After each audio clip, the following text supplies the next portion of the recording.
Hello बच्चों, very good morning. This is Ankit Jaiswal, your substitute teacher. बच्चों, हमने पिछले वीडियो में क्या पढ़ा था? हमने कुछ फोर्स पढ़े थे कि अर्थ पे किस तरह के फोर्सेस अप्लाई होते हैं, ठीक है। और फोर्सेस के साथ हमने मूवमेंट जाना था। बच्चों, आज हम क्या पढ़ने वाले हैं? आज हम कुछ लैंड फॉर्म्स पढ़ेंगे। लैंड फॉर्म्स क्या होता है बच्चों? पहले मैं आपको बता दूं, लैंडस्केप या लैंड फॉर्म, इसको लैंडस्केप भी बोलते हैं। तो सबसे पहले हम चलिए इसके बारे में समझ लेते हैं, ये है क्या। उसके बाद ये सारी टर्म मैं आपको एक एक करके बता दूंगा। उसके बाद मैं आपको ये सारे के डेफिनेशन में आपको जो है अवेलेबल करा देंगे हम किस पे, कैंपस एप्लीकेशन पे, ठीक है।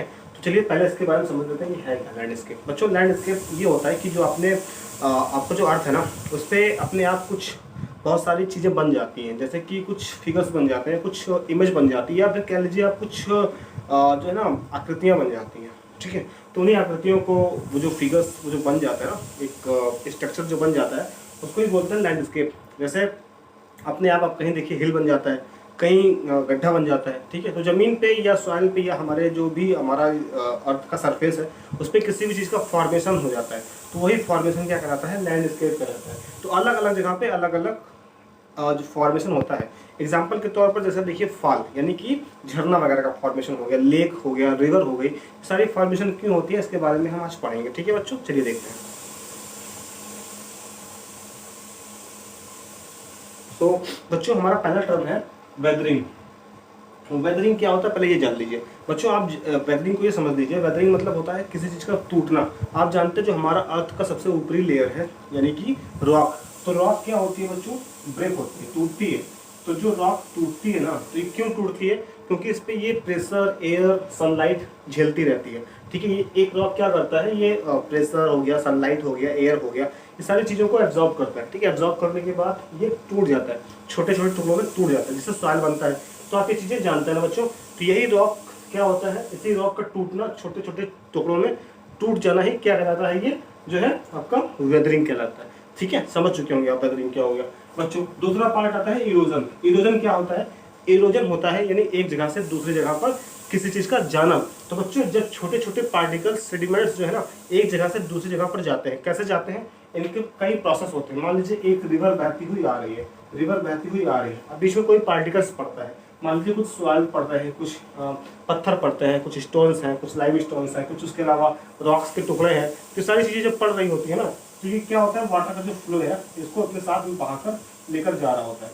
तो ये लेकर जाता है, तो एक जगह पे क्या करता है? डिपॉजिट कर देता है, इकट्ठा कर देता है, ठीक है। जिसकी वजह से बहुत सारे फॉर्मेशन हो जाता है। तो फॉर्मेशन क्यों होता है बच्चों? जनरली क्यों? क्योंकि वेदरिंग होती है या तो इरोजन होगा। ये जो रॉक होगा ना, टूट जाएगा छोटे छोटे टुकड़ों में, तो वहाँ पे कोई चीज़ बन जाएगी, फॉर्मेशन हो जाएगा। या फिर वो क्या होगा, उससे इरोजन होगा, यानी कोई जो सेडिमेंट्स होंगे वो एक जगह से दूसरी जगह पर जाकर इकट्ठा हो जाएंगे, डिपॉजिट हो जाएंगे, तो उससे फॉर्मेशन हो जाती है। तो आप ये दो चीज़ पढ़ चुके हैं कि वेदरिंग और इरोजन। बच्चों, क्या काम होता है इनका? ये रिस्पॉन्सिबल होते हैं लैंड फॉर्म्स के लिए, ठीक है। लैंडस्केप्स के लिए कौन रिस्पॉन्सिबल होता है? ये वेदरिंग या इरोजन। चलिए बच्चों, आगे पढ़ते हैं। वाटरफॉल क्या होता है बच्चों? वाटरफॉल यानी कि झरना। आप सब जानते हैं वाटरफॉल से, आप सारे सबके सब फैमिलियर हैं, ठीक है। क्या होता है? मान लीजिए कोई एक रॉक है, कोई एक रॉक है, ठीक है। इस तरह से कोई एक रॉक है, पानी बहता हुआ आ रहा है, ठीक है।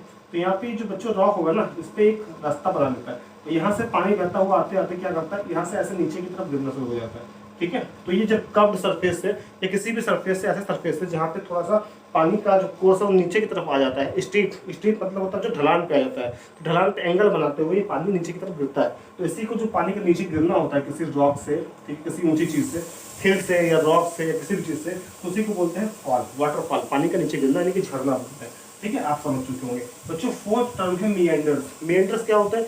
मिएंडर्स क्या होता है? चलिए बच्चों, इसको भी समझ लेते हैं। लेकिन मिएंडर्स क्या होता है? मान लीजिए वाटर ऐसे ऐसे बह रहा है, ये ठीक है, स्ट्रीम चल रही है, लेकिन एक टाइम पे क्या होगा बच्चों? ये स्ट्रीम सीधी नहीं रहती है।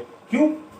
क्योंकि रास्ते में अपने साथ ही बहुत सारे सेडिमेंट्स लेके आती है। तो सेडिमेंट्स लेते लेते क्या होती है, एक जगह पे जाएगी ना, तो वहाँ सेडिमेंट्स इकट्ठा हो जाएंगे बहुत ज़्यादा, तो उस सेडिमेंट्स को क्रॉस करते हुए इधर मुड़ जाएगी। ये रिवर का जो कोर्स होगा ना, वो ऐसे मुड़ जाएगा और फिर ऐसे एक जगह पे मुड़ जाएगा, ऐसे मुड़ता हुआ ऐसे ये रिवर ऐसे चल रही होती है, ठीक है, ऐसे चलती है। तो जब ऐसे चलती है बच्चों, तो ये क्या कहलाता है? जो मोड़ होता है ना, ये जो सारे मोड़ ले रही है बार बार ऐसे ऐसे ऐसे ऐसे, इसी को मिएंडर्स बोलते हैं, ठीक है। तो ये जो घुमाव है ना, टर्न, इसी को क्या बोलते हैं? मिएंडर बोलते हैं बच्चों। मिएंडर एक और टर्म हम निकालेंगे, वो है ऑक्सबो लेक। ऑक्सबो लेक क्या होता है?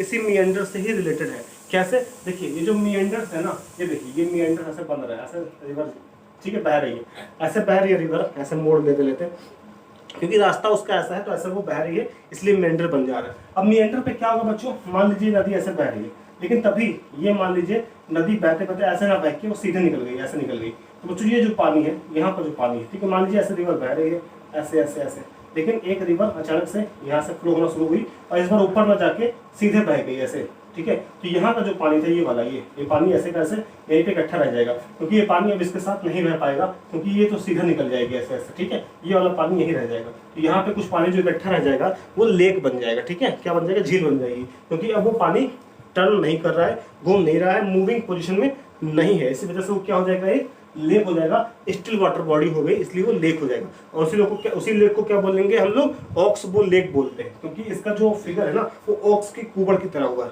ठीक है। चलिए अब बच्चों बात करते हैं फूड प्लेन।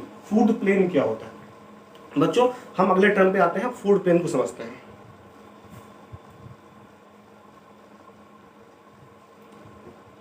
इंपॉर्टेंट है फूड प्लेन समझना बच्चों। देखिए फूड प्लेन क्या होता है, जब रिवर अपने साथ बह रही होती है ना, रिवर बह रही होती है तो क्या होता है, ये बहुत ज्यादा कभी कभी इसमें बाढ़ आ जाता है, क्या आता है, बाढ़, फ्लडिंग आ जाती है। तो फ्लडिंग आने की वजह से यहाँ पे इसके जो बैंक, जो किनारा है ना, किनारा यहाँ तक पानी चला जाता है, इसका बेड फैल जाता है, ऐसे पानी बह रहा है तो फैल जाएगा, तो फैलने की वजह से क्या होगा, यहाँ बाढ़ आ जाएगा, और जब बाढ़ के बाद पानी शांत होगा, यानी कि अपने वापस दोबारा अपने ट्रैक पे आ जाएगा, तो यहाँ पे जहाँ ये पानी बहा हुआ था, यहाँ पे इसका जो सेडिमेंट्स है, ठीक है, इसके साथ जो बालू मोरंग जो लेकर आए थे वो कहाँ पहुँच जाएगा, यहाँ पहुँच जाएगा, और इसी वजह से बच्चों यहाँ पे बहुत सारा रेत फैल जाता है, रेत वगैरह या सेडिमेंट्स इकट्ठा हो जाते हैं किनारे किनारे। तो इन्हीं जो किनारे किनारे, जो नदियों के किनारे किनारे जो बैंक पे जो सेडिमेंट्स इकट्ठा होते हैं ना, उन्हीं को क्या बोलते हैं, फूड प्लेन बोलते हैं बच्चों, क्या बोलते हैं, फूड प्लेन बोलते हैं, ये याद रखिएगा, ठीक है। इसके सारे मैं डिफिनेशन आपको राइट करा दूंगा, बट अभी मैं समझा रहा हूँ, केवल आपको शॉर्ट समझा दे रहा हूँ, ठीक है। चलिए फिर देखिए बच्चों, डेल्टा क्या होता है, डेल्टा क्या होता है। डेल्टा आप जानते हैं, सारी रिवर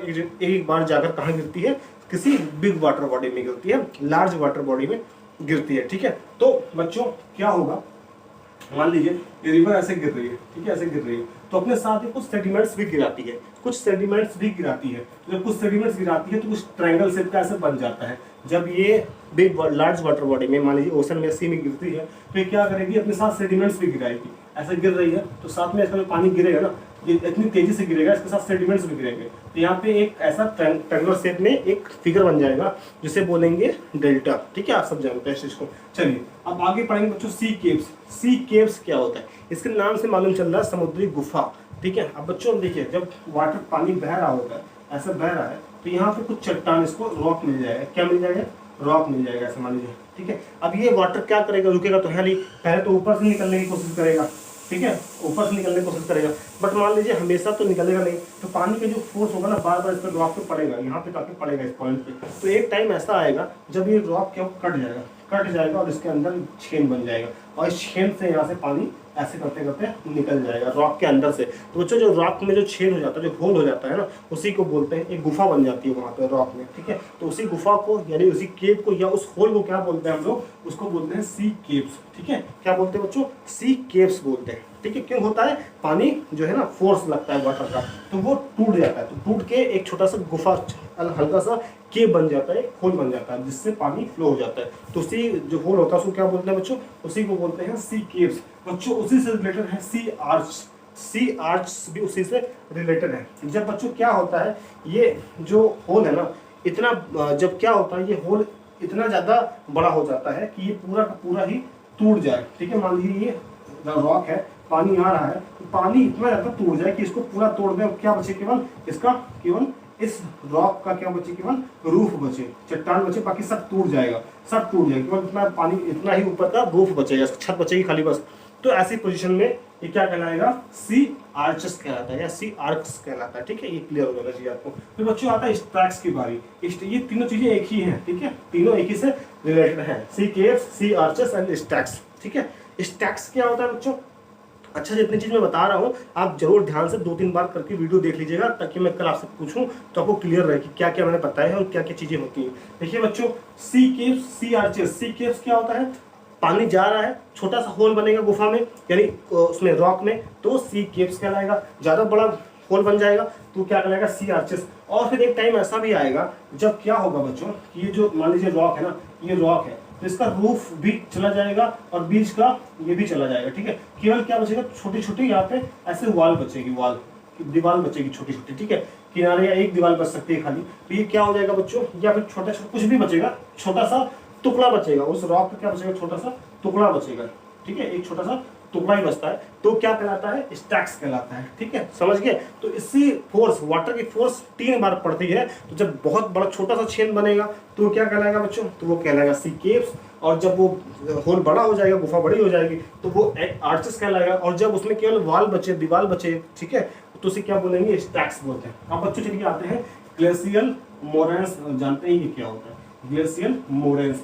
बच्चों पानी की तरह, रिवर की तरह जो ग्लेशियर होते हैं वो भी हमेशा बहते रहते हैं, ठीक है। ग्लेशियर भी क्या होता है, बहते रहते हैं। ग्लेशियर क्या होता है, वाटर बॉडी ही तो है, ठीक है। तो वो होता क्या है कि वो थोड़ा सा सॉलिड होता है, बर्फ होती है वहाँ पर। तो बच्चों वो भी लेकिन धीरे धीरे फ्लो करते रहते हैं। तो बच्चों ऐसे में जब फ्लो करते हैं तो वो भी अपने साथ कुछ चीजें लेकर आते हैं, ठीक है, कुछ चीजें साथ में लेकर आते हैं, सेडिमेंट्स वो भी लेकर आते हैं। तो जब ग्लेशियर जो सेडिमेंट्स लेकर आते हैं वो एक जगह पे डिपॉजिट करते हैं। तो जो ग्लेशियर्स के साथ में जो आया हुआ सेडिमेंट्स होता है उसका जो डिपॉजिट होता है वो कहलाता है ग्लेशियल मोरेन्स, याद रखिएगा, ठीक है। क्या होता है बच्चों, ये जो सेडिमेंट्स ग्लेशियर लेकर आता है, डिपॉजिट करता है एक जगह पर, उसको कहते हैं glacial moraines. I hope it is clear बच्चों। अब देखिए बात करते हैं मशरूम रॉक की। क्या बात करते हैं, मशरूम रॉक की। बच्चों ये रिलेटेड है डेजर्ट से। कहाँ से रिलेटेड है, ये डेजर्ट से रिलेटेड है। जब आप डेजर्ट में जाएंगे तो आपको वहां पर कुछ रॉक दिखाई पड़ेगा, ठीक है, एक रॉक दिखाई पड़ेगा, चट्टान दिखाई पड़ेगा, और वो रॉक का शेप कैसा होगा, मशरूम शेप में होगा। आपकी बुक में दिया गया है, देख सकते हैं, मशरूम की शेप में वो रॉक होगा, ठीक है। तो उसी रॉक को जो मशरूम की शेप में होता है उसको बोलते हैं मशरूम रॉक। ये डेजर्ट में पाया जाता है, ठीक है। चलिए अब बच्चों बात करते हैं सैंड ड्यून्स के बारे में। सैंड ड्यून्स क्या होता है बच्चों, अगर आप डेजर्ट गए हैं तो वहां पर आप देखेंगे हमेशा जो सैंड होती है, जो बालू होती है, रेत जो होती है, वो हमेशा उड़ती रहती है। कभी क्योंकि वहाँ पे बहुत तेज लू चलती है, गर्म हवाएं चलती रहती हैं, जिसकी वजह से वो ऊपर जाती है और फिर नीचे आ जाती है रात, ठीक है। दोपहर भर में खूब वहाँ पे लू उड़ती रहती है, और लू उड़ने की वजह से जो बच्चों रेत होगी यहाँ से वो उड़ के कहीं और पहुंच जाएगी और यहाँ पे डिपॉजिट होती रहेगी, ठीक है, एक जगह पे इकट्ठा हो जाएगी। और इकट्ठा होने की वजह से क्या होता है बच्चों, वहाँ पे पहाड़ जैसा बन जाता है, हिल जैसा बन जाता है, ठीक है। यहाँ से कुछ रेत उड़ी, यहाँ इकट्ठा हुई, ठीक है, यहाँ इकट्ठा, ऐसे इकट्ठा करते करते करते करते ये क्या बन जाएगा बच्चों, एक ऐसे हिल टाइप में बन जाता है। हिल किसका बन जाता है, ये रॉक का हिल बन जाता है, रॉक हिल, ठीक है। या फिर आपके लिए सैंड हिल बन जाता है, सॉरी रॉक हिल नहीं, सैंड हिल बन जाता है, ठीक है। यानी कि वो सैंड इकट्ठा हो जाता है जगह पे जाके, तो बच्चों हिल जैसा बन जाता है, इसको बोलते हैं सैंड ड्यून्स, ठीक है, समझ गए। यानी कि वो हिल, जो एक हिल जैसा जो एक फिगर बनता है वो किसकी वजह से, सैंड की वजह से, उसे बोलते हैं सैंड ड्यून्स। अब बच्चों बात करेंगे लोएस, ठीक है, लास्ट में आता है लोएस। अब ये क्या होता है, ये आपके लिए होमवर्क है, ये आपकी बुक में दिया गया है, ये आपके लिए होमवर्क में छोड़ रहा हूँ। आप ये लोएस आप बुक में देखिएगा, सर्च कीजिएगा, और इसकी डिफिनेशन मैं राइट नहीं कराऊंगा, इसकी डिफिनेशन आप खुद से राइट करेंगे। ये मैं आपकी डाउट क्लास में आपसे पूछूंगा कि लोएस क्या होता है, मैं आपसे पूछना चाह रहा हूँ, आप बताइए कि लोएस क्या होता है। ये मैं कल आपसे डाउट क्लास में पूछूंगा। बाकी मैंने आपको जो चीज़ समझा दी है वो आप एक बार फिर से वीडियो पीछे करके एक बार जरूर चेक कर लीजिए क्या क्या मैंने बताया है, और इसको नोट करते चलेंगे, ताकि कल की डाउट क्लास में मैं आपको समझा सकूं, या मैं आपसे पूछूं तो आप मुझे बता सकें। और बच्चों दूसरी बात ये समझिएगा कि मैं आज आपको ये चीज़ें कैंपस पर अपलोड कर दूंगा, आप वहाँ से जो है लिख लीजिएगा, ठीक है बच्चों। और होमवर्क आप अपना जरूर सेंड कर दीजिएगा टाइम से। Okay students,